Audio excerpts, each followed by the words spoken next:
Why does South Korea hate Japan? 1. The Japanese rule plunged Korea into turmoil. The two nations have engaged in sporadic conflicts since at least the 7th century. In 1910, Korea was colonized by Japan. Japan mobilized 700,000 laborers from Korea to sustain production. Some of them died in the atomic bombing of Hiroshima. Following World War II, Korea was liberated. The US and the Soviet Union divided it into two zones. This led to a time of great turmoil. The chaos eventually escalated into the Korean War. Japan had occupied most high-level military positions before 1945, so there were few Korean leaders who could unify the country. 2. The Japanese forced Korean women into sexual slavery. The subject of comfort women remains a delicate matter. Chinese and Korean women were forced into sexual slavery by Japanese soldiers during World War II. They were often kidnapped and forced to work. After the war was over, the brothels were disbanded. Surviving women had to deal with STDs and traumatic injuries. They weren't acknowledged by Japanese leaders until the 1990s. Some Japanese textbooks have whitewashed this part of history. 3.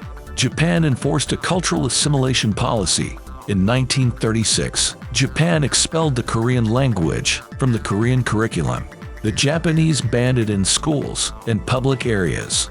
They imposed their family name system and made Koreans attend Shinto shrines. 4. Koreans still harbor resentment. In 1965, Japan and South Korea signed a treaty. Japan paid $800 million to the Korean government in restitution. Tokyo has repeatedly apologized for its colonial rule, but many Koreans still feel the apologies lack sincerity. In 2018, South Korea's court ruled that a Japanese firm must compensate Korean forced laborers. Mitsubishi Heavy, one of the companies involved, refused. 2 other companies had their assets seized in South Korea. This has sparked widespread anger.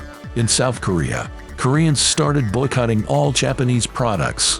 One man smashed his Japanese-made car. 5. The Japanese also harbor negative sentiments. There is a derogatory Japanese term that means half men. It was coined at the end of the 19th century. It's now exclusively used as an insult to ethnic Koreans. The term is banned on TV, radio, and newspapers, but it still lingers in public conversations. 6. Further territorial disputes have only added to the discord. A string of islands has been claimed by both countries. The Japanese insist that the Liancourt Rocks are their territory. South Korea considers these islands liberated Korean land. Even the name of the Sea of Japan between them is a source of debate. South Koreans prefer the less possessive term, East Sea. 7. Japan still hasn't returned some Korean remains.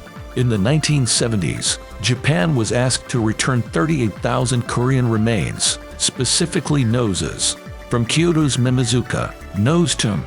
The noses were severed during Toyotomi Hideyoshi's invasion of the Chosun Kingdom. The Japanese took them home as trophies. Today, only a few people in Japan know of their existence. Yet, the noses still haven't been returned to their homeland.